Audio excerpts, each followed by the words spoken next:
Chair, we are the live webcast, so whenever you're ready, I know we're having a couple of technical issues, but whenever you're ready, you can open the meeting.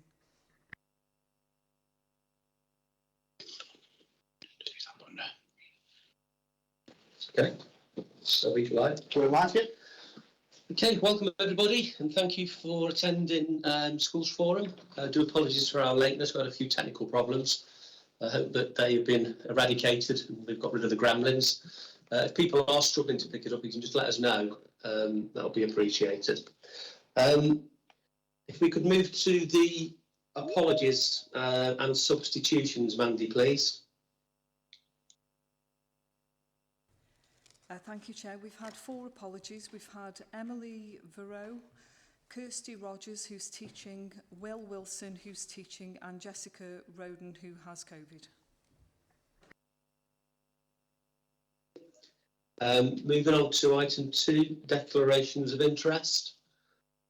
Have we any members with any who wants to declare any interests?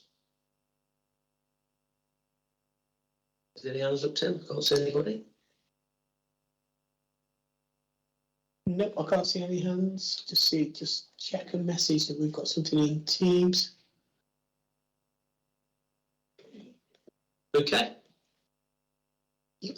Lovely. Thank you. Item 3 is a membership update. So again, back over to you, Mandy, please. Thank you, Chair. We have one new member who unfortunately has sent his apologies this morning, William Wilson. He's replaced Andrew Shaw, representing secondary academies, and he's been elected up to serve until May 2025.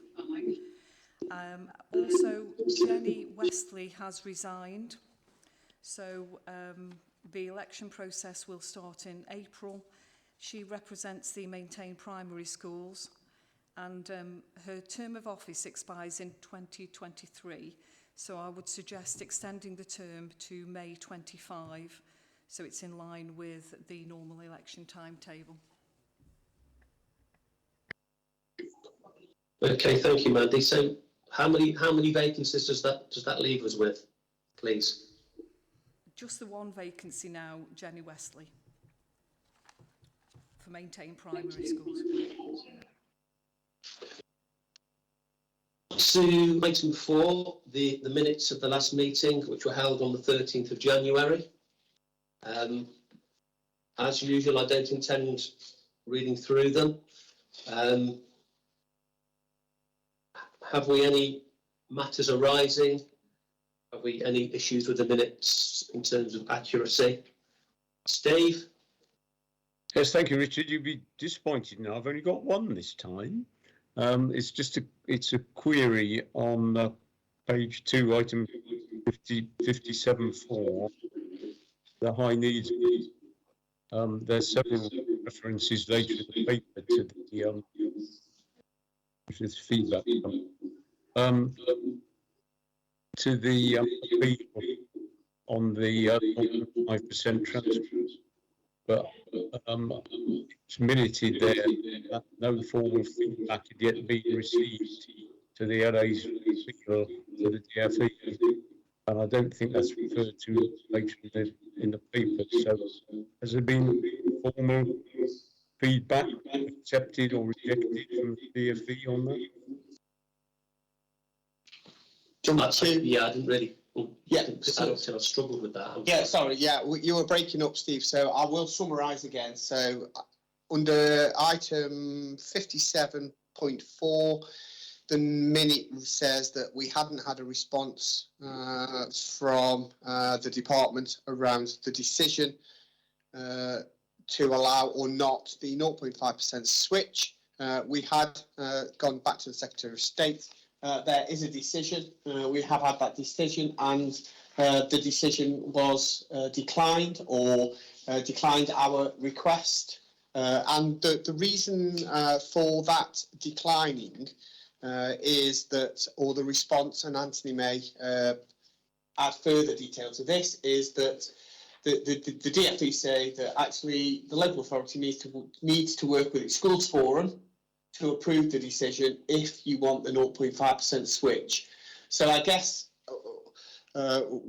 where we are with that is that unless Schools Forum agrees it, then the department are not going to override Schools Forum decision, which therefore negates part of the decision around Schools Forum, because if we remember, Schools Forum are saying actually we don't want to be in a position where we're saying we believe the funding's right and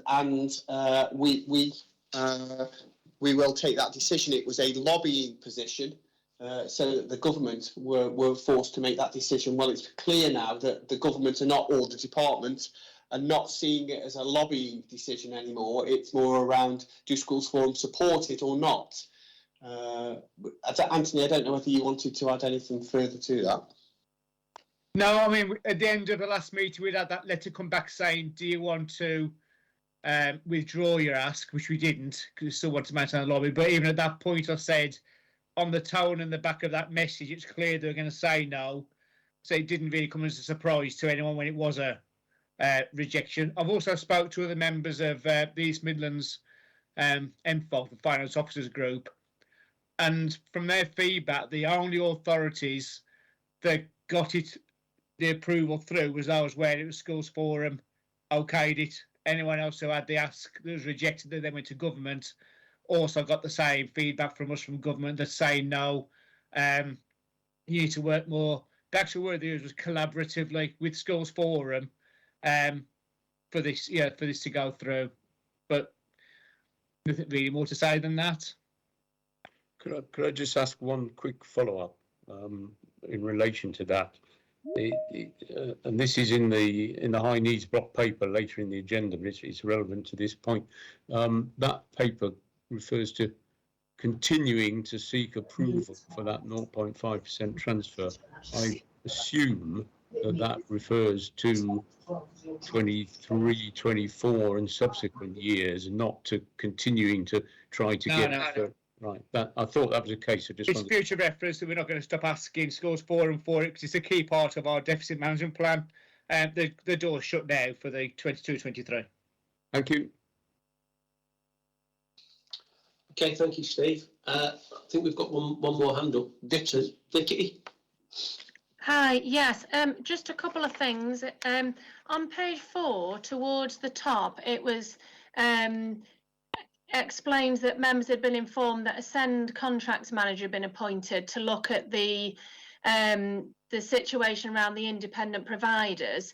I was just wondering whether it was too early for an update on the impact of that, given that that's one of the biggest things that is causing the overspend in the high needs block, whether it's too early to ask for any feedback on that at all, or...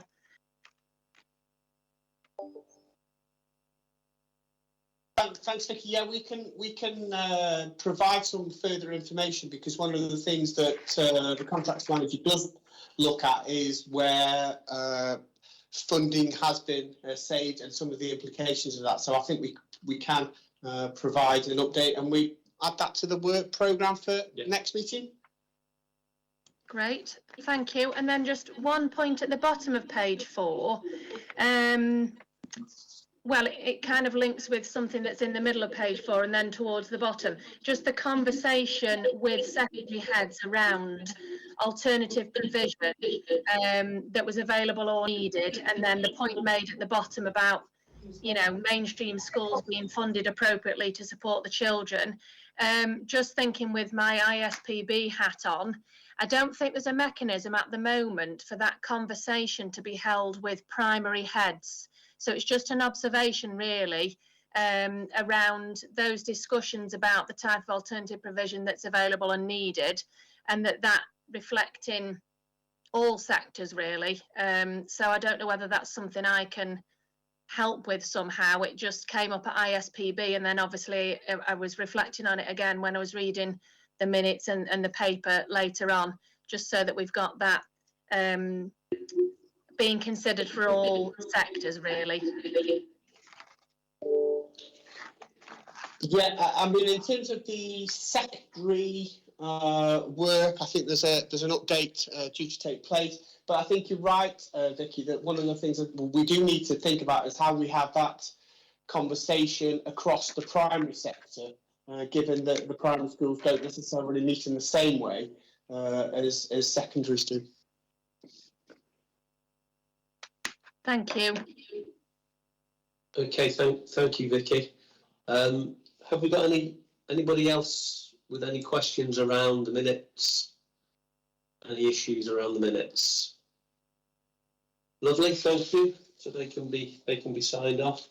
There was nothing under item 5. There have been no decisions taken by myself under delegated powers, which brings us then on to the pupil referral unit and high school meeting feedback. Caroline?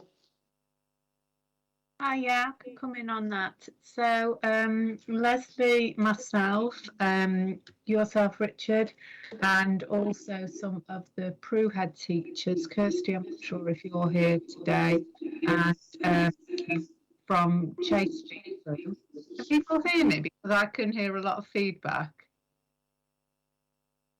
Can you hear me okay? Yeah, okay. So we met with the secondary school head forum following the schools forum, and that was around provision provided by the Prues and also what was raised in terms of alternative provision. There were 3 main things that I feel came out of that meeting, and there are others present here who may wish to add further. One of the things was around the send and inclusion hubs and the dips, as the dips in areas. And one of the things that myself and Leslie brought back from that was we raised with both yourself, Tim, and then you raised with Chris Rogers, who's leading in terms of the hubs, whether there was a need to review the role of the hubs to ensure that it was meeting needs within the area, and certainly in terms of timeliness at this moment. Another thing was some issues with the Send Local Offer. And following that, I asked the Send Local Offer project manager to link with Kingsmead School particularly to discuss these and to look at what could be done to address them. And I know that she has made contact following that meeting. And then the other one, which was the main one, was the concern about lack of suitable alternative provision for secondary pupils. And we did talk around that for some time, but the outcome from the meeting was that the head teachers were going to go back to their local areas and to speak with schools from other local areas to identify what were the particular needs in that area, what were the issues, what were the gaps, and to feed those back. And I know Leslie, I'm not sure Leslie, whether you're here on the call, was what the ask had been of the schools was to feed that back by the 11th of March, and then that would come to me. In terms of taking that forward, then what I was anticipating is I can then meet with Prue head teachers to look at whether that those gaps can be met in some way, how they could be met, and to also look at what or may need to be commissioned if that's something that needs to be looked at just for particular localities, or whether it's something across the board as well. But I'm awaiting that feedback at the moment. Caroline, thank you for that. I don't think Leslie Beck isn't part of Schools Forum, and I know that secondary heads met yesterday because I did speak very briefly with Leslie via email. I just wondered whether Julie Rudge would like to pick anything up. I know, Julie, you brought this to Schools Forum. I don't know whether you wanted to make any comments. Thank you very much. I think there's quite a few people in the room who were at secondary forums yesterday. So if there's anything that I get wrong in the next few minutes, please let me know. So we've all gone out to our districts and come back to secondary forum, and then we've tried to summarise for you what our concerns are as head teachers. When we've read the high needs paper that's just been put into school form, we noticed that it said that unless schools are inclusive, we'll be faced with an overspend. And I think heads consistently want you to know that we're doing all we can to be inclusive, but that something needs to change with alternative provision to support us with that. The challenge, one of the main challenges for the provision of alternative provision that we think is that at the moment, the way the PRUs are funded don't give them that line of sight for, say, 3 years ahead of what their business looks like to provide alternative provision. And so because they're paying for things as it goes, it's very difficult for them to get the staffing in place that we need for alternative provision. That's not for permanent exclusions, that's for alternative provision. We think that what's happened with alternative provision is we used to have the DIPs, and they were pretty successful. They were pretty successful for secondary, and I'm very mindful I've got primary colleagues in the room, but we're at the moment presenting on secondary. Now, because those DIPs were successful, a decision was made to almost, and I've been trying to think of a better word, piggyback onto those, the SEND hubs. And effectively what's happened is by doing that, it's weakened the DIP to the point in many areas that it's now considered as non-existent. And that's because the DIP used to be used as a vehicle for sorting out alternative provision. That's weakened that provision that we so desperately need. And we feel like it's essential that it's reinstated, and that not only is it reinstated, but the professionals that we need at that district inclusion panel are in attendance, and that the professionals who attend have the level of expertise that is needed to deal with the complexities of the young people we're currently educating. Are there any questions so far? I'm sorry, I have written something today because I'm representing other people. Can I just see if Alan and Jane are happy with what I've said so far, because you were at the meeting? Yeah. Okay, the second thing we felt was by allowing every district to develop their own SEND hub in their own way, there's very little central control. And what we find when we're attending these SEND hubs is just there's a disproportionate amount of head teachers from primary to secondary. So what that means in practice is you might be in a hub of 15 people with, say, 14 primary school heads, 1 secondary head, and the discussion, understandably, means that the secondary heads aren't represented. The cases there aren't making the progress we need to make through those hubs. Any questions or anyone want to? No? Okay. It's just strange doing this remotely, sorry, so I just want to pause when. We've also got a concern regarding the special school places in the area, and we all know that some of those are taken up by out of area students. And I think, Jane, you were one of the people who said that we're pleased to see the movement towards earlier assessment by Staffordshire children. And if we get I think the indication was Birmingham assess quite quickly, and they take up places in Staffordshire's special schools. And if we can match that, those places will go to our children in our area.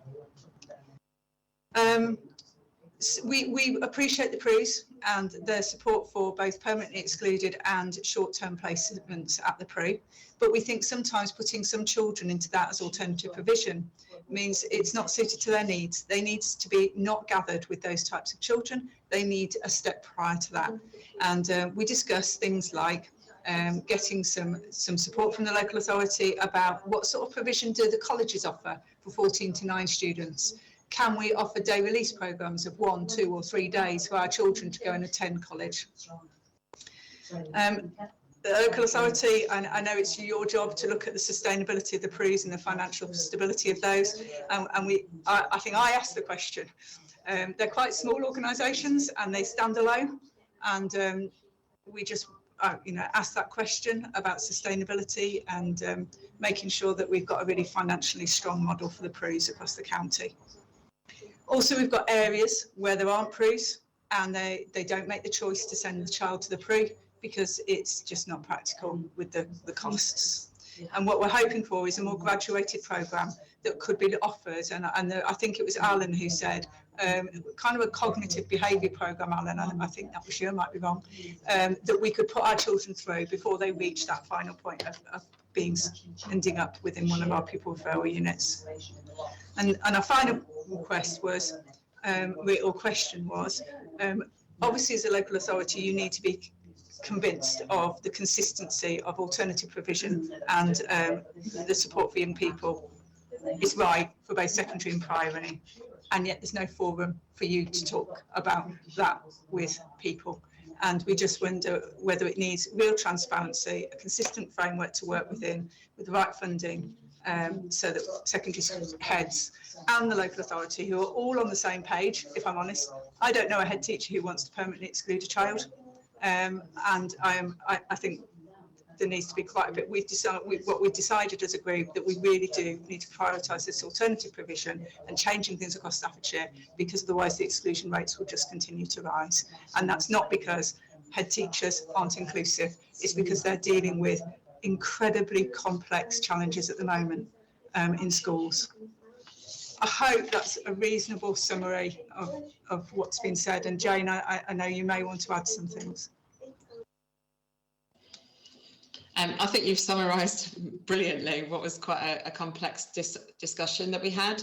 It was useful to talk to colleagues again yesterday about this, and I think when we started the conversation around alternative provision, it really is important to put it in the wider context. It is around inclusion, full stop. So this links into EHC children, absolutely. So within the framework for all of that, we can see from the high needs block notes that it's crucial, obviously, that schools are inclusive, but the right resources to do that, which then ultimately can lead into the need for alternative provision as children get older and move through secondary school, is absolute. And if we're going to make it successful and we're going to make a difference, we've got to look at that as part of the bigger picture. So I think we're just keen as a group of head teachers, trying to represent secondary school heads across the county, that we put some meaningful actions in place. We've spent a lot of time talking about the need for it. We are all absolutely convinced of the need for inclusion, for clarity, for the need to make things cost effective. But at the moment, particularly with the volume, and it is an explosion of mental health issues and everything else that is coming at the moment that all schools in all sectors are dealing with, we just need to be careful that it doesn't become too much for schools to bear. Alan, have you got anything to contribute on top of what your colleagues have said? I would just echo what Jane's already said. I think Julie's summarised really effectively a very detailed conversation, a very passionate conversation from colleagues around the table, because we are all starting from the same page, and it's apparent that there needs to be a change of some kind.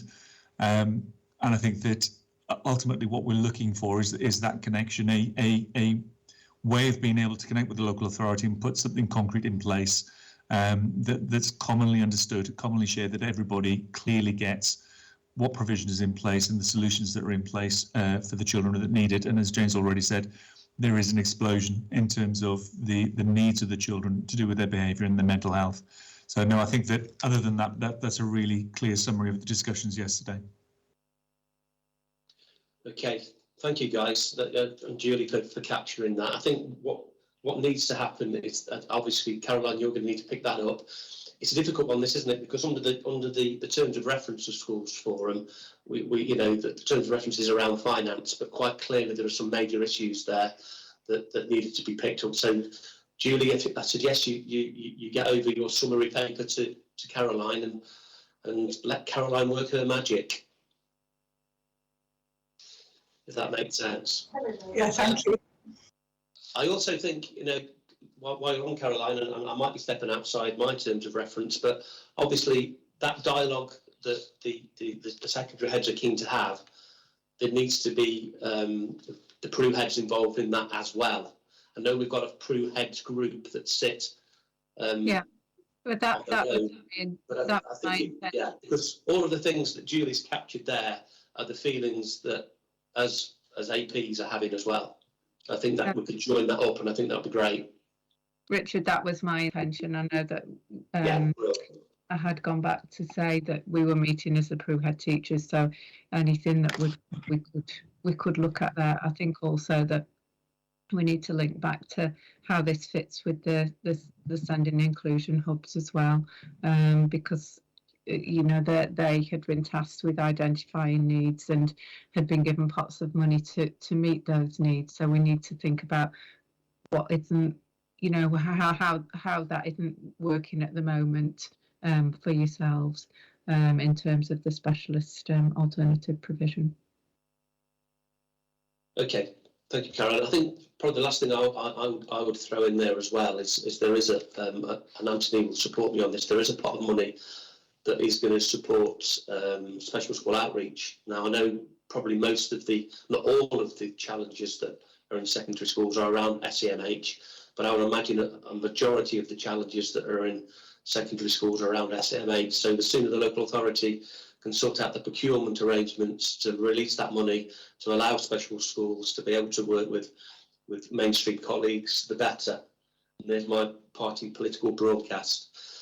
Okay, thank you. Caroline, is there anything else you would like to add in before we move on? I think Alison's got a hand up. Sorry, Richard. Sorry, Alison, I've missed you. I'm in an awkward position where if I put my glasses on, I can't see. If I take them off, I can't see. So it's a bit Okay. Thank you, Don't worry. Alison, for your patience. I think it's been really interesting hearing what Julie had to say, and she's raised some fundamental issues about the hubs. And I think if the hubs aren't working exactly as we want them to work in terms of tackling those issues that the DIP used to tackle, that's one issue. But then, are the hubs working effectively in terms of supporting students with SEND? And I know that we've got this pot of money, but I think that there are very, very high aspirations for what we want the hubs to do in terms of working effectively to get the high needs block deficit down. And I just wonder whether it is worth us pausing to evaluate how effectively we think the hubs are working at this stage, and whether we need to potentially be rethinking some aspects of the way that the hubs are structured before we get any further down this road, because it's sounding like behaviourally things aren't working brilliantly, and I know that there are issues around SEND as well. Is it worth us pausing and thinking about the way that the hubs are structured and what their remit is? Thank you, Alison. There is a crossover between what you've just been saying and what the High Needs Recovery Group talked about. I hope everybody's had those minutes. And I think, you know, Tim's just said something here when we were muted. It's not around pausing. I suppose it's around reviewing, isn't it? And I think we did mention in that High Needs Group that because of COVID, it's been very difficult to evaluate the effectiveness of the hubs. But there quite clearly is a lot of dissatisfaction with around the timeliness that children are moving through them, I think, and also the primary secondary balance of children moving through them. But yeah, I mean, Tim's nodding his head here, and I'm sure that I'm sure Hallett will be charged with probably doing something like that. Absolutely. Thank you, Alison. Is anybody else who wants to make a contribution to AP and the PRUs? Great, thank you very much. That was a good conversation. Okay, moving on to item 7, notices of concern and licence deficit arrangements. As I understand, there aren't any. So, yeah, that's a standing item from interest. So there's no new notices of concern or no withdrawal since the last forum. Item 8, which is the high needs block. So, Anthony.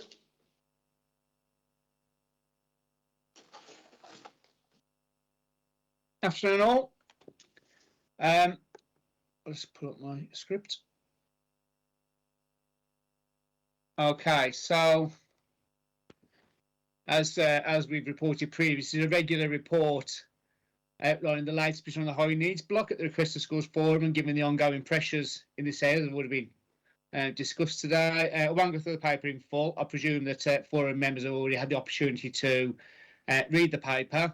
But to summarise, the paper outlines, first of all, the forecast overspend in the high needs block for 21-22, the current financial year, is still 8.2 million. That really has been in that space all year long, really, and it's no change at all from the Q3 forecast. As previously mentioned or reported, demand continues to exceed capacity. We're now at about 6,500 EHCPs, which are going up typically about 400 or about 8% a year. It's gone up by 65% over the last 5 years and 25% higher than it was just 2 years ago. And that's the key driver, and therefore, and then the capacity issues around where those children get placed. It's impacting across all areas of the country, but especially the independent sector, which, due to demand and capacity, quite often end up being the placement of out of necessity, really. But numbers are now nearing 500 now with independents, more than double where they were just 4 years ago.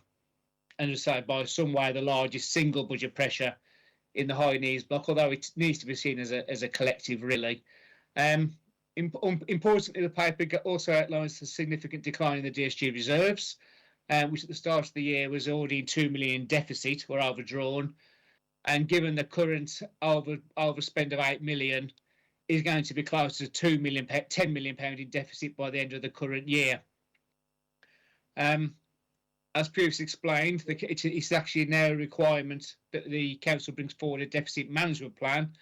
And Richard just mentioned the workshop that we had a few weeks ago now to start that conversation. It may need some difficult decisions in that, but we need to bring it forward to mitigate as far as possible the existing shortfall.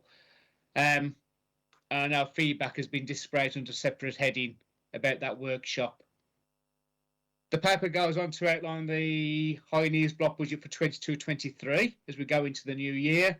And on a positive note, the government has at least recognised the pressure in this space and put an extra £325 million nationally over and above what was expected in the budget. Staffordshire high need block budget next year will be 115 million. That's £4 million higher than we were probably anticipating due to that national rise. Unfortunately, the rise is only really keeping pace with growth in demand and costs. And as expected, and already mentioned, the Secretary of State did reject our request for the 0.5% funding switch next year. So even standing here right now, and with the additional government funding next year, I already anticipate we'll be at least 5.5 million over budget again in 22-23, and that will drive the deficit deeper again. And obviously, it's a deeper hole to keep digging ourselves out of. But the primary thing is to start spending in year within budget is the priority. The council, though, recognises the financial pressures across schools as well, and will increase the funding to provide by as much as possible and is fair and affordable next year, acknowledging the current pressure on the high needs block and the deficit. Importantly, none of the additional funding next year will go to pay the historical deficits. So in 22-23, the special school budgets have been set based on a minimum funding guarantee of 2.5%, which is higher, obviously, than the national government set figure of 0%, which we could have done. And it'll mean that on a like-for-like basis next year, the special schools budget funding will go up by 2.5%. There'll also be no capping of school gains. I just want to make it clear, because this has caused confusion previously, that whilst the planned places funding remains at £10,000 in line with the government quoted amount, the minimum funding guarantee of 2.5% will go on the school specific elements and does ensure that your budget, including the planned places as a whole, goes up by 2.5%. It's not just the matrix elements alone. It's at the top up. It does include the 2.5% on the planned places as well. Moving on, there's an update on the banding toolkit, which went live on the 14th of March, and Leslie's in the room as well. We'll be able to fill questions on this. From this date, all the new assessments will be issued based on the banding toolkit, including anything where there's been annual review and there's been a need for a change. Those children will also be moved across to the banding toolkit as well. So for a while, it's going to be a more complicated model in a way, while we end up operating a dual system in a lot, with some children on the old matrix models while they haven't been assessed, and new children coming in on the new toolkit. but that will obviously change over time. As you know, the banding toolkit is a fair and more equitable needs-based model. It's based around 12 different elements of a pupil needs profile, as described in the report. I will also note that post-16 has been pushed back for further consideration due to particular funding complexities in that sector, and we need to have some more thinking around how the banding tool might work in that space. Happy to take questions.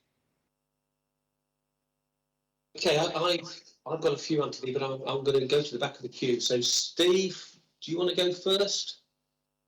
Yes, thank you, Richard. There are 2 points that I was going to raise, having read through the paper, and Anthony's actually touched on them both, but perhaps you could expand on that a bit. The first of the two was the independent placements.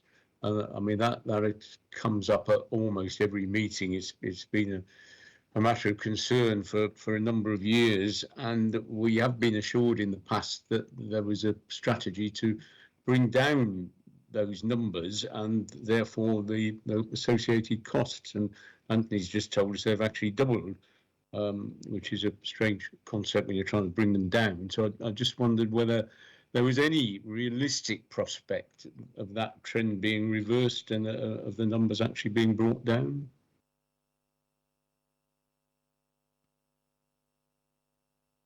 So in terms of that work, Steve, and it's something that Hallett, who is looking at in terms of the requirements, and you'll see the notes from the high needs working group is around that designation, around our special schools. So that's one piece of the work, and then the other piece of the work is understanding the implications from tribunals. So that you know is on the agenda, and I can see Hallett's put his hand up. Yes. Yeah. Hi, everyone. Sorry. Do you want me just to jump in very quickly and just add a bit more detail? Thank you, Tim. There is a significant and wider piece of work that needs to happen here, and as part of the accelerated progress plan for Ofsted, I'm proposing a review of special provision across the county. And that will include PRU provision and also resource-based provision. I think notwithstanding that piece of work, which I'm looking forward to working with colleagues on, we also need to look at what we can do in the short term as well. I mean, the numbers are quite staggering, but when we think about the fact that there's been a 65% increase in 5 years in the HCPs, it's not, it's completely understandable, I guess. So what I would say is that there is a larger piece of strategic work that's going to be taking place as part of the Ofsted response, but also some immediate work.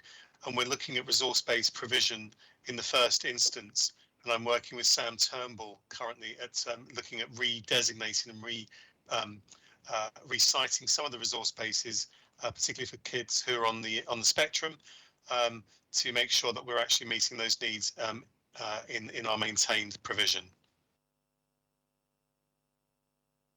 I'll just pick up on another strand, Alex and Tim, is around, I think obviously the numbers in the independent sector has gone up because we haven't got the spaces in the Staffordshire special schools. And I think one of the easy wins is to try and get more of those children into the Staffordshire special schools by boxing a little bit more clever in terms of the assessment and placement team. So quite clearly, if we're not getting those children into the Staffordshire special schools, then they're having to go elsewhere. So we've got a number of children who are going to the expensive ISP, whose needs don't need to be met in the ISP, but they're going there because there's nowhere else for them to go. So I think that needs to be, something that we need to focus on, and it is something that was picked up by the high needs block working group. And the way, some of the changes in the last 3 years that have taken place across the local authority that were designed to streamline the way that children were assessed, unfortunately haven't worked. And so therefore, we are hemorrhaging quite a lot of money out of the high needs block where those children could be, if we box a little bit clever, be educated in our own schools. Sorry, Tim, there's another hand up there, but I can't see who it is. It's Steve. Steve? Yeah, I mean, I had a second point, but I don't know if any of the other people with hands up wanted to address the independent placements, or before I go on to my second point. I don't know whether it's Vicky. It's Vicky, have you got your hand up? You've just Yeah, I'd got 3 points, and one of them is to do with the a similar point to Steve, really. In paragraph 19 on page 16, obviously that's to do with the education banding toolkit.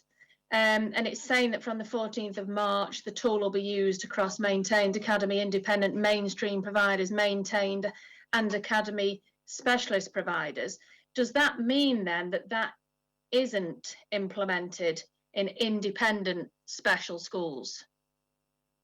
I can jump in there. No, it isn't, and it's because the special schools independent sector will determine their own rates. But what we can then do is, when we look at a child's needs being met through the banding tool, we can have that more challenging conversation and through tribunal about the public purse and value for money.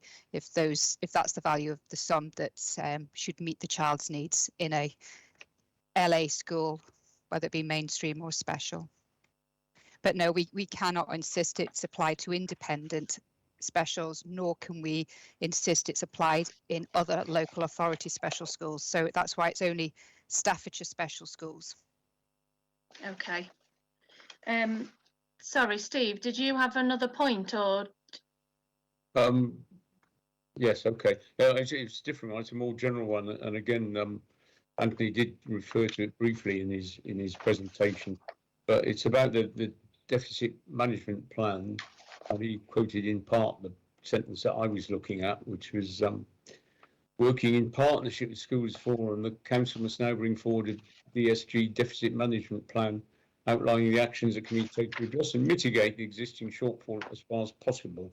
And I appreciate from what Andy said that work has started on that, but I just wondered if there were any pointers at this stage about the way forward and how we're going to be able to address and mitigate without actually cutting further into the funding available to schools and available for the education of our youngsters. Do you want me to pick that fund? Yeah.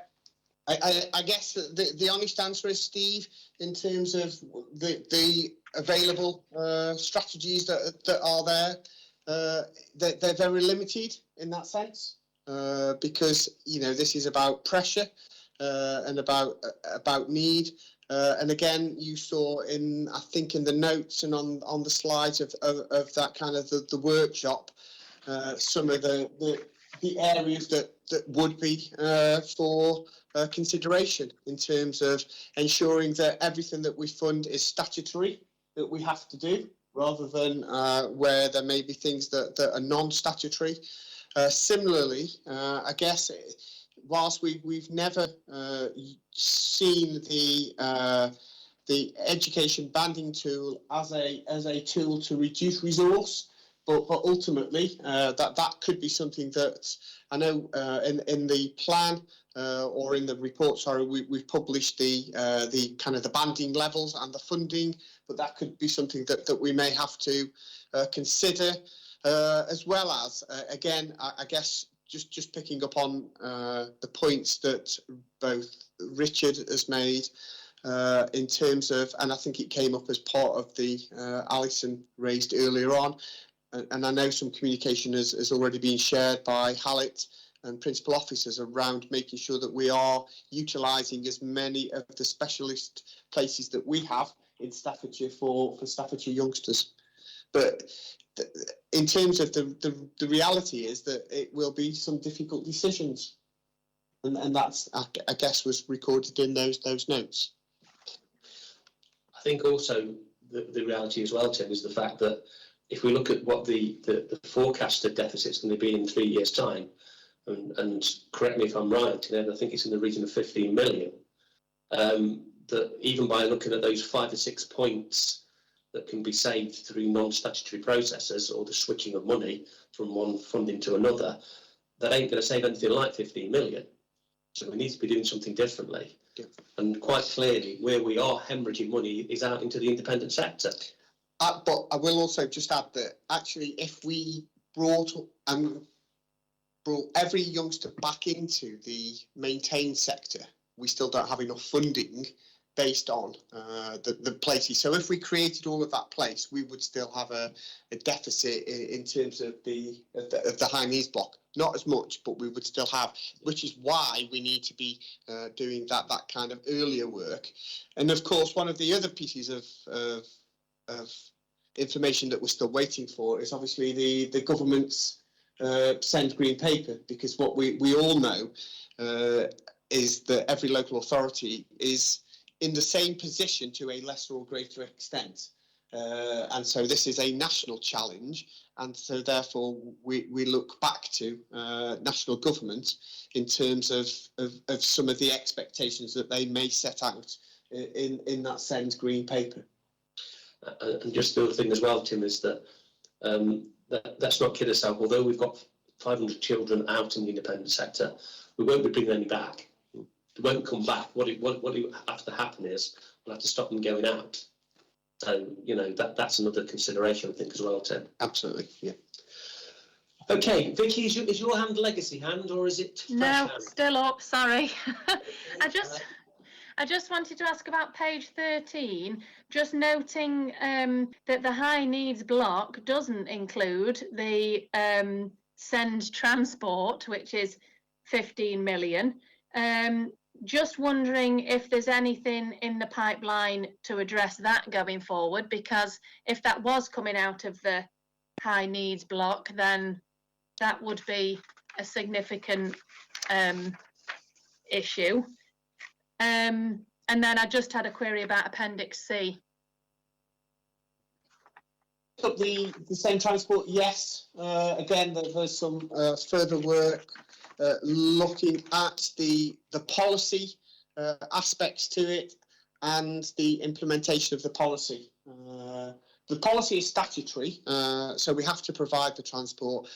What we're looking at is some work around what does that actually mean in practice, and what does that transport have to look like, I guess, is the question. And I know, again, Hallett has some of that information within the plan from an inspection perspective as well.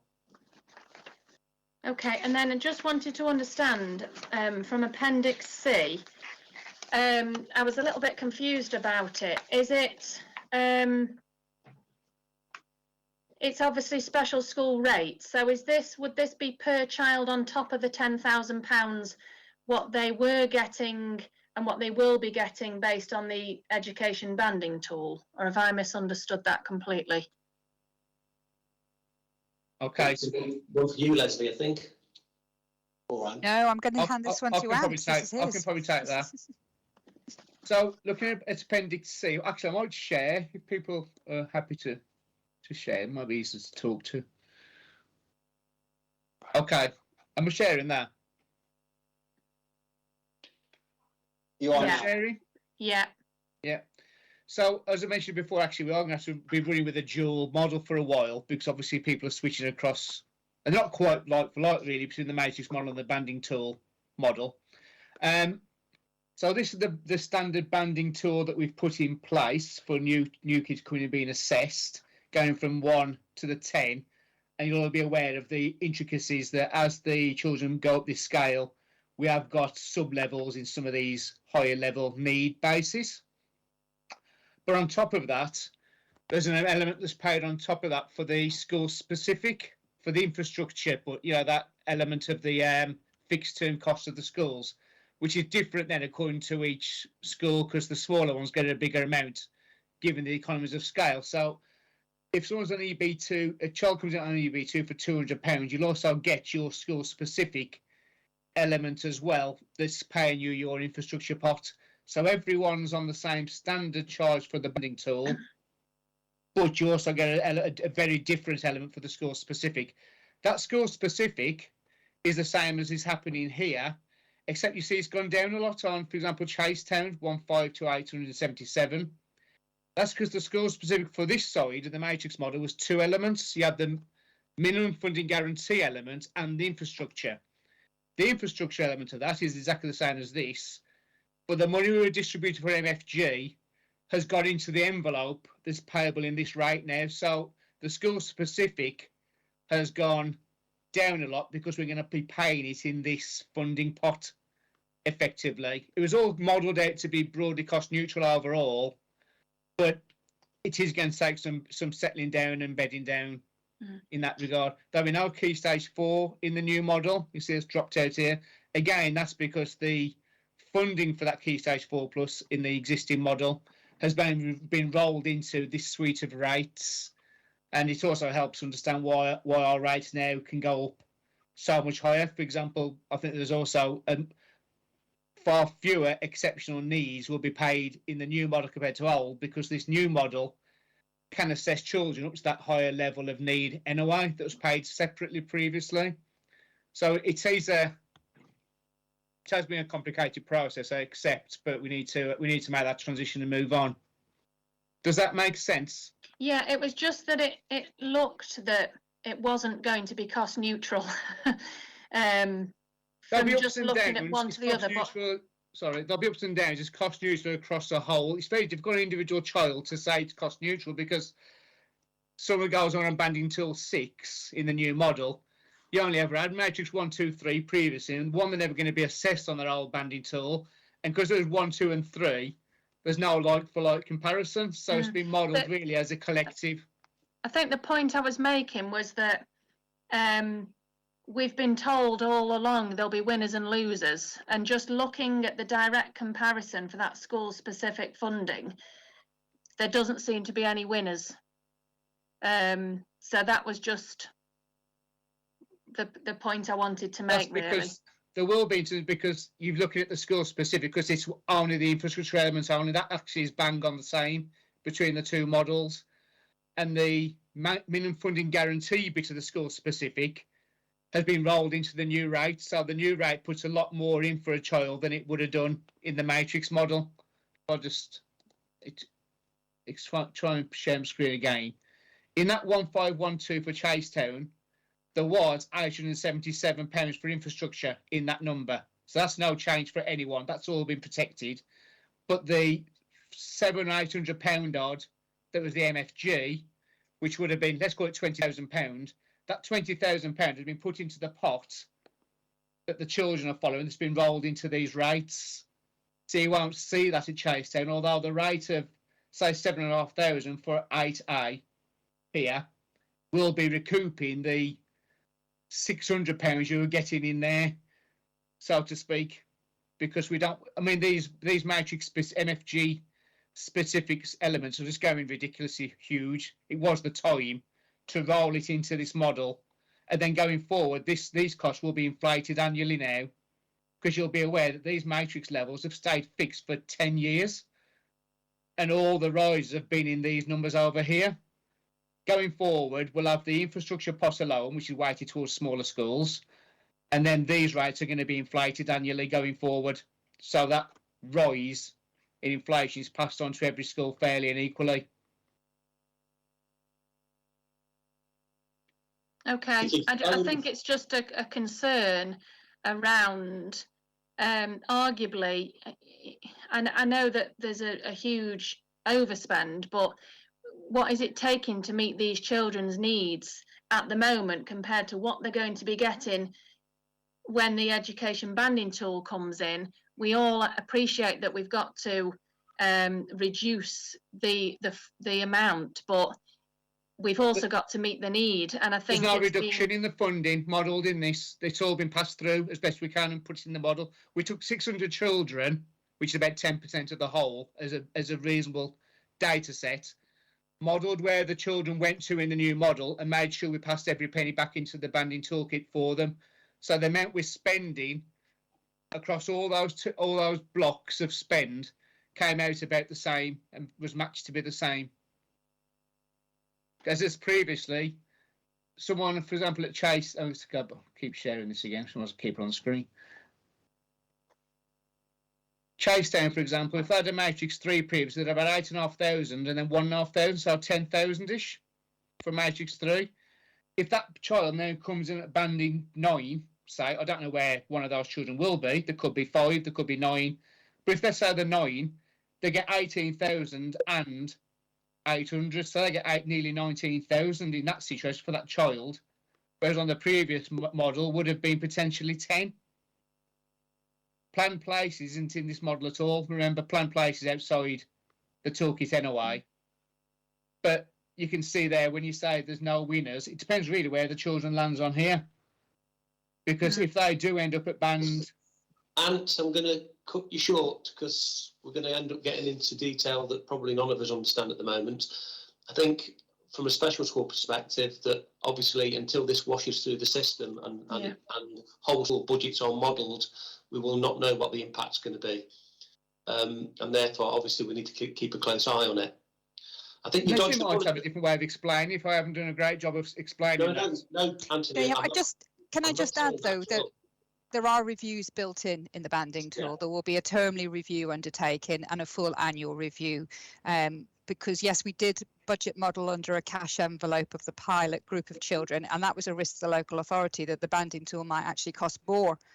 And we did the best we could to try and bring it in line across the values. But it's the most important thing. This is a needs-led model, and it's about getting that fair, consistent approach across all our schools. That's the important thing that we're trying to achieve with this. Anthony, on the contrary, I think you did a grand job of trying to explain a difficult concept. The point that I was making is until this washes through the special school budgets, then we're not going to know where we stand. And obviously Leslie's just mentioned the fact that this will have to be kept under review to make sure that it does work. And don't forget there is a minimum funded guarantee as well. So special schools can only lose a percentage of their budget each year to help them manage that. But it is complex to understand. But thank you, Anthony, for that. Vicky, would you like to explain that to us all? Would I like to explain now? I think we've heard enough from me now. Okay. Thank you very much. Have we got Jane? I think Jane, sorry, your hands up. Yes, I was just going to add that. Well, I suppose in response to what's just been said, I think we are all going to need a bit of reassurance as it works through, and that's perfectly natural. So if we've got reviews built in, that's great. I was really glad to hear that Hallett's going to be looking at a review of things, including resource bases and so on, in terms of provision. So I read the workshop notes, and I appreciate that's not the full picture of a conversation, but as you read through some of those, I can understand why some of the suggestions have come up. But I just think we need to be very careful and also very clear at the same time. I think what we're seeing at secondary level, you get a phenomenal amount of consultation letters out in terms of EHC plans, and at present, for example, children on the first or second percentile, the idea of being able to put them into a mainstream secondary, of course, we're going to respond and say no to that.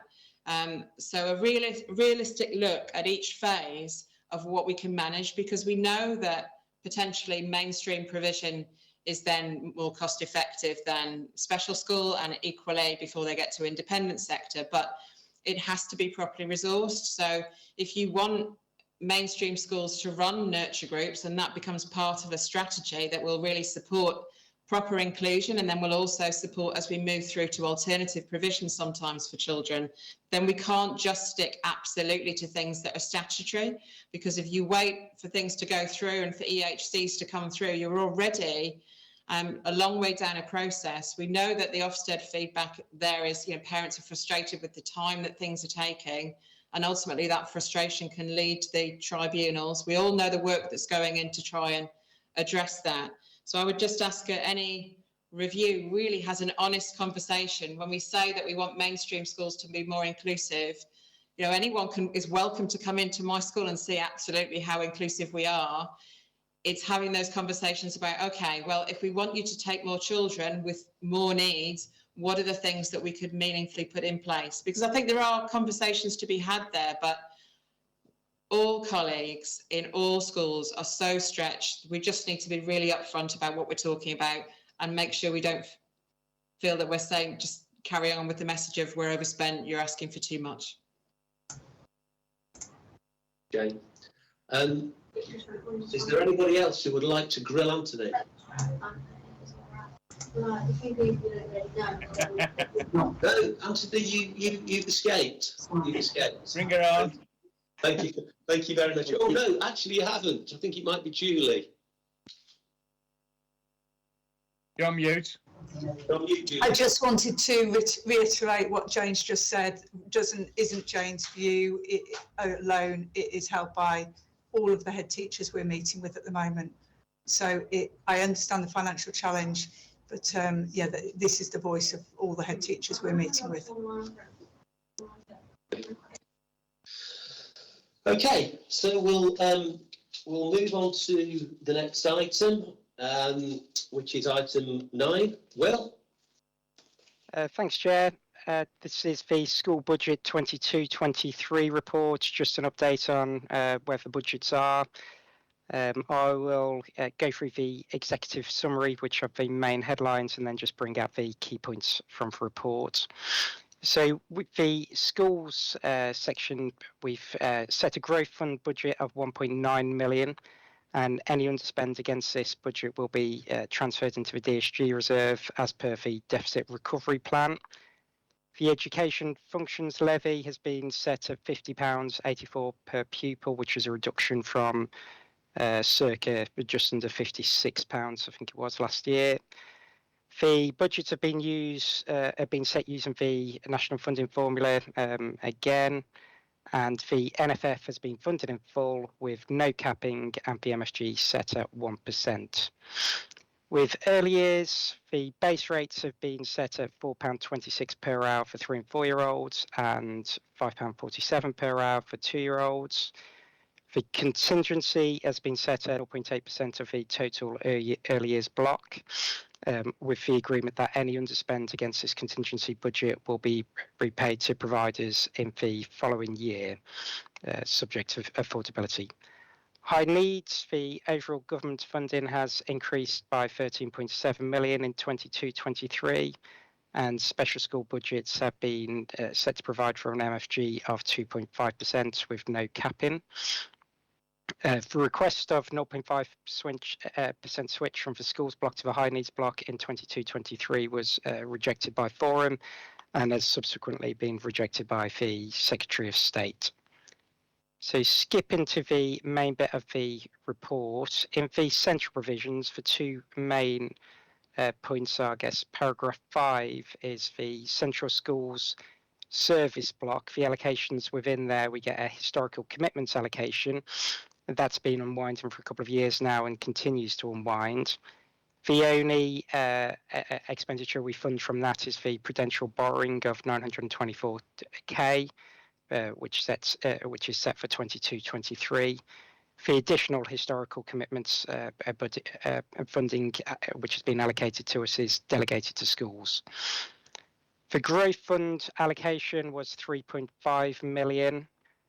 We're using 1.6 million of that to fund the NFF in full, so that gets transferred directly to schools, which means we retain 1.9 million for growth fund to fund for growth fund policy, and any underspend against that will be transferred against the DSG reserve as per the deficit recovery plan. With the individual schools budgets, the main headline is that we're on the NFF and we've funded it in full again. The minimum per pupil funding levels have increased to those outlined in paragraph 9, and we've funded all of those. Paragraph 10, we've got the MSG is at 1% for 22-23. The NFF has increased, the factors have increased in the large by 3%. Free school meal factor has increased by 2%. But mostly the formulas stays the same as in previous years, just with those increases. The major departure from that is sparsity, where the rates have increased this year compared to last year quite considerably, and there's been a change from the thresholds. So rather than using for crowflies as for distance, it's row distances instead, and there's a tapering effect too. The consequence of these changes means that 44 schools have now qualified. That's 21 more than in 21-22, and those which do qualify are receiving more money for because of the increased rates. The other big announcement was the government to fund the health and social care levy and wider costs have announced a supplementary grant, which will be received by the schools in spring 22. The government have set out the rates of what that will be, and that's below in paragraph 14, which is circa an additional 3% on those key factors. Early years, the paragraph 18 states that the rate which Staffordshire receives from government is £4.61 for 3 and 4 year olds and £5.57 for 2 year olds per hour. That's a 17p and 21p rise respectively. The DAF funding has increased by £185 to £800 per eligible child per hour, and the early years pupil premium has increased by 7p to 60p per eligible child per hour. Paragraph 20 just reminds the forum of the forum decision which was taken in November, with the central expenditure being approved to the tune of 4.2% for 3 and 4 year old funding to be retained centrally. Also at that forum, it was requested that a workshop was held to talk through the 22-23 rate. That workshop was set up on the 27th of January. The workshop pressed that the final their desire that as much was put into base rate as possible to help with the financial pressures that they were facing. There was a broad approval of a continuation of the existing policy to distribute 2% of the budget on deprivation, and they agreed with the need for a contingency budget, but felt that it should be limited to 1% of the overall budget, and if unspent, to be redistributed to the sector in the following year. So the upshot of all that was that the base rate for 3 and 4 year olds has been set at £4.26 per hour per child. That's a 16p rise. So 94% of the government increase has gone directly into the base rate, and for 2 year olds, the whole increase has gone into the base rate, to taking the 2 year old rate to £5.47 per hour per child. So deprivation rates have had to be lowered slightly. So the lower rate has come down 2p to 20p per hour, and the upper rate has come down 3p to 30p per hour. Although the overall amount that we're putting through deprivation remains the same at 1.9% of the budget allocation. The contingency fund has been set at 0.8% for the whole of the DSG block, and that's made up of the 0.7% of the 3 and 4 year olds and 1.9% of the 2 year olds. But in total, for 0.8% is below the 1% threshold advised by the workshop. Ant's gone through the high needs funding in quite a lot of detail, so I'll just bring out a couple of points. I won't go over the same things. The 0.5% has been rejected by the funding switch has been rejected by the school forum and the Secretary of State. The MSG stays at is at 2.5% for special schools, and there's no capping of gains. The breakdown on for special schools and PRUs are detailed in Appendix 2. Any questions? Thank you, Will. Tim, can you? Yes, so we've got Steve Swatton. Steve. Hi, good afternoon. Wes, I was wondering whether you could answer a particular question. The school that I'm connected with has received nearly 2.2% per pupil funding, and the actual number of pupils are exactly the same as last year. I was expecting more than 2.2%, and statements it's mainly down to the transitional arrangements that last year was like 42,000 and only 13,000 this year. Is that something particular to our school, or have all schools suffered that to some extent? The transitional arrangements, Steve. Yeah. I think possibly need to take this one away, but the average increase before the supplementary grant is circa 3%. So Right. it must be some. I'm not quite sure on the detail of this individual Okay. school, but it depends on your additional factors. So it's not just bums and seats which generates the funding. It's your deprivation, your prior attainments, and so forth, which makes up your overall budget. Okay. Thanks, Wes.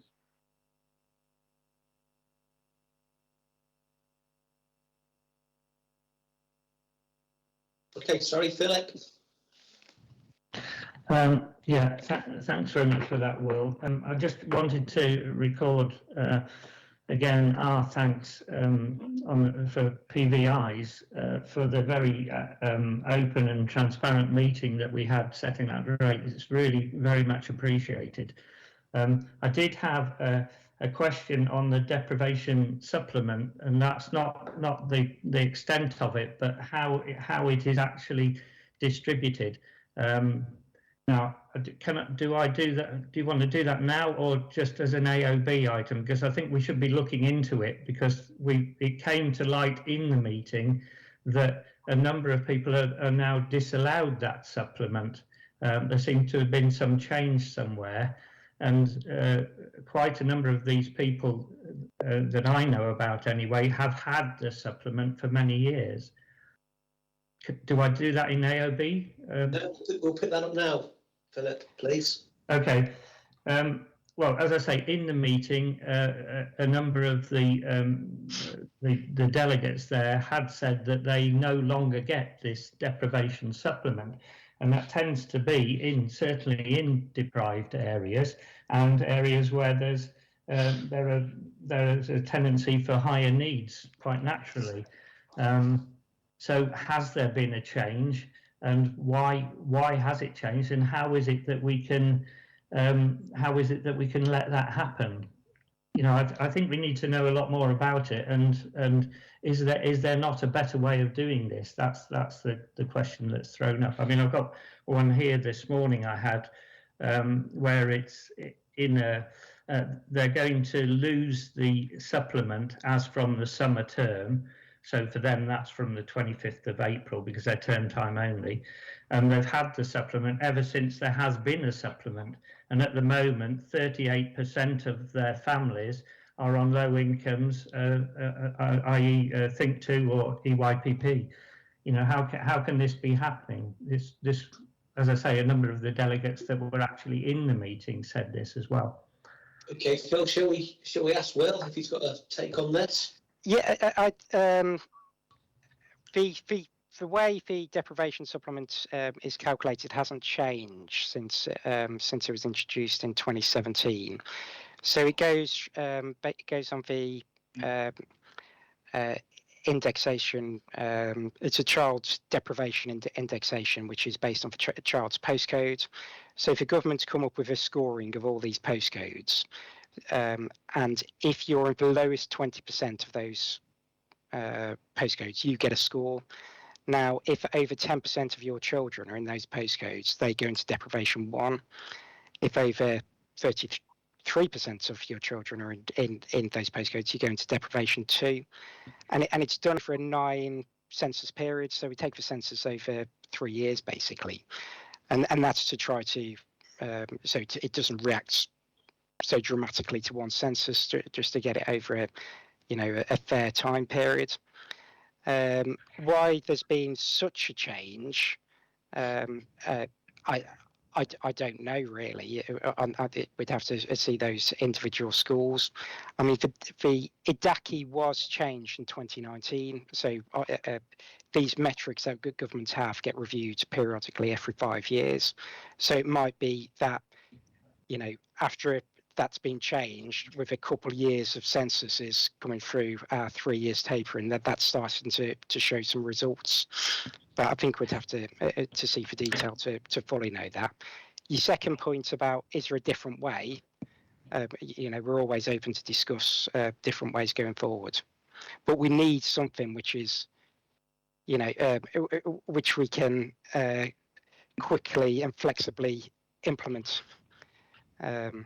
Yeah, I think clearly the data has changed. This one that I alluded to here that came in this morning, they had been in the second category, so the highest category, for as long as there has been a supplement. And the other ones that were in the meeting, I'm not quite sure what category they were in, but they all now don't get it, which makes quite a big difference to what they have. This is with a background of that the funding anyway is inadequate. The funding increase. Philip, sorry to interrupt you. Can I make a suggestion? Perhaps you could you forward that information to Will, who could perhaps have a look at it and see if it can make any sense of it. Sure. Yeah. Of course. That would be useful. Yeah. Anthony, have you got something that you wanted to add in? Yeah, please. I would add though that Will's right when he talks about the process hasn't changed. This is hard coded, so to speak. It needs to be a fair and you know, to be able to demonstrate the fairness in our application of that model. But just to bring in the fact that we know the deprivation element can lead to step jumps into and a risk on funding for schools, because they do drop out the qualification, they do run the risk of losing a good chunk of funding. And we have discussed that previously about how much money we put into deprivation factor, because we could reduce it altogether and just put everything in the base rates. We've had those conversations at the workshop. And I would point out that if we did change the model so that, for example, those schools you mentioned, or organisations you mentioned did qualify, that would cost more money and would then reduce potentially the base rates in other areas, because the workshop has said we want to cap the amount distributed to deprivation within a certain limit. So changing the model to suit and try and protect certain schools that are maybe falling out of it would have an implication for the wider model for everyone else as well. I understand that. It's just that when, you know, it seems to be the data changes that are doing this. It's where housing gets built and takes the postcode area out of one level of deprivation and takes that deprivation away entirely. But so, we're not going to come up with a local deprivation assessment very readily. It needs to be something that's swift and fluid on our part and reliable on. Yeah. Okay. Okay. I'll send the information like you suggest. Thanks, Philip. Yeah. Thanks, Will. Steve Barr. Very, very quickly, Richard. Thank you. On a positive note, I'd just like to share with colleagues that my attitude towards DFE consultations is slightly less cynical now than it was before I read Will's paper, and that's specifically about the one point that Will did mention in paragraph 12 about the sparsity funding, because there was a consultation probably going back about 3 years now, which was asking about various factors. One of them was sparsity, and there was a clear message in the background that they thought it'd be a good idea to get rid of it, and the local authority and some of us who responded to it on behalf of other groups within the authority were clearly very much against that in the big scheme of things for Staffordshire. And I was absolutely delighted to see that the number of schools and the amount has actually gone up. So it's nice to be able to highlight some good news. Okay, thank you, Steve. Does anybody else would like to ask Will anything around his report? No? Thank you very much, Will. Thank you. Thank you. Which moves us nicely on to item 10. there are three arms of this really. I think if we do the works programme first, did we want to include the SEND contracts manager in that, Tim? Was that? Yeah, we could bring a report from that. I think Mandy will have noted that. Yeah, that's good. Is there any questions around the works programme? Is there anything that's not in it that people feel should be in it? Any inaccuracies? Vicky? Were we going to add about the trying to ascertain the views of primary heads somehow regarding alternative provision? Don't know how, but happy to be involved if. Yeah, I think that's an action from the meeting, Vicky, rather than. Okay. Yeah, fine. Thank you. Okay, Steve. Yeah, can I just be really picky or pedantic, whatever you want to call it? The work programme now goes up to July 2023, and it then goes on to a pending one, and the appointment, actually I wasn't sure why it's appointment rather than election, but appointment of chair and vice chair is in the pending box for July 2023, and could I just suggest it gets moved into the July 2023 box? As I say, very picky, but thank you. Okay, Mandy, if you could sort that out, it would be appreciated. Yeah, the appointment of chair and vice chair is under the July 23. That's what I thought it was. Item, and it's the appointment is for 2 years, not every year. It was. No, I'm aware of that. It's actually in the pending box, not in the July. Take it out of the pending box. Yes, it's in twice. Yeah, thank you. Okay, Vicky, legacy or fresh? Legacy, sorry, just unmuting. Okay.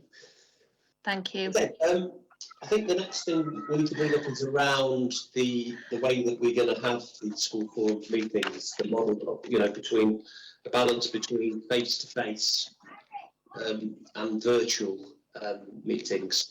There are arguments for both. For example, I don't know whether Mandy's done this piece of work yet or not, but the attendance virtually seems to be telling us is better. But at the same time, I do think it's important that people have some kind of interaction as a group. So I'm going to make a suggestion. We have 4 meetings a year. One of the meetings is the major meeting where decisions have to be made. And I think that meeting ought to be face-to-face. So moving forward, what I'm going to suggest, and forgive me if I've got this wrong, Tim, correct me, is that we have the balance of 3 virtual and 1 face-to-face. And the 1 face-to-face is the meeting where the decisions have to be made, which I believe is the October one. Moving forward to the election period, when there's a chair and the vice chair to be elected, then what I'm going to suggest there is that breakdown or that ratio goes 2 to 2. So the October one would be the one where the decisions are made would be face to face, and I think it's the July one, Tim, where we would be electing the chair and the vice chair face to face, and the other 2 would be virtual. So I'll probably completely confuse myself, but I hope people have got a flavour of what I'm suggesting, but quite clearly I'm open to any other suggestions and how people feel. I think Richard's put his hand up. Richard? Good afternoon. I would like some form of face-to-face. I don't know how many people have joined the forum since lockdown, but I am largely baffled by things, and having people sitting next to me explaining little things here and there would give me a much better grasp of what's going on. I don't mind remote meetings at all, but I feel as a new member of the forum, and I'm assuming there are other newer members of the forum who haven't sat in the room and seen the whites of people's eyes, it's difficult to get on the running train. Yeah. Steve? Yeah, I mean, I fully support the suggestions you made, Richard. I think it's a good a good model. The only thing that just occurs to me out the top of my head is whether, if we're going to make the meeting where the chair and the vice chair are going to be elected a face-to-face one, whether there should be some consideration given to postal votes, if you like. That's not for discussion now, because it's not till July next year. But I just think that's something that, if the majority of meetings are still going to be online, that should be considered. Yeah, it is for later discussion, Steve. So, I mean, what I am suggesting is that 3-to-1 ratio. Are people happy with that, or do they feel that it needs to be more balanced out in terms of face-to-face? So, if you, I don't know, Mandy, what's the best way of gauging the membership? Is it hands up, or what would you suggest? Well, you've made a suggestion of October this year and July and October next year. So unless there's, I think it's easier if there's any objections. Okay, Carolyn, I think we've got Carolyn. Carolyn, I think your hand's up. Yeah, I was just going to say, how about suggesting a hybrid meeting, so you can come in if you want, but you can sign on also if you want. You can suggest it. I've got no view of that. I've done very few of those. Can I just ask again? We'd have to ask Mandy that if it's a hybrid, we would probably have to record and whatever we're doing now, because at the moment it's being recorded live. It's been what's the terminology, Mandy? Webcast, I think, isn't it? It is webcast, yes. The public have to be able to access the meeting, so they can either come into the meeting, into county buildings or wherever the meeting is held, or they can view it on the webcast. Okay. So again, that's thrown something into the mix that I think we need to take into consideration. Personally, I've got no preference at all, really. I'm not bothered how it goes. I just think it is useful for time efficiencies to have an element of it being virtual. So again, I'm going to throw it back out there. Oh, sorry, Steve, you've got your hand up again. Well, I was just going to say, I'm reluctant to disagree with Carolyn. He's probably got more experience than I have of hybrid meetings, but I'm not a fan of hybrid meetings. I think they're very difficult to manage and very difficult to chair. I would rather have, as you suggested, some face-to-face and some fully virtual online. That's my personal view. Okay, so we'll go back to the hands up then. So if anybody, apart from Carolyn's, got any objections around that 3-to-1 ratio, could you put your hands up, please?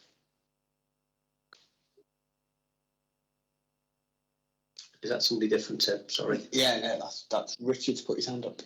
Richard's objecting, I'm assuming. Okay. So I think we've got two objections. So I'm assuming that we're going to go with a 3-to-1. Thank you. Okay. I just think the final thing is to it's got to the date of the next meeting. Have we set that, Mandy, or does it need setting? We have the date of the next meeting is the 14th of July. One for everybody's diaries.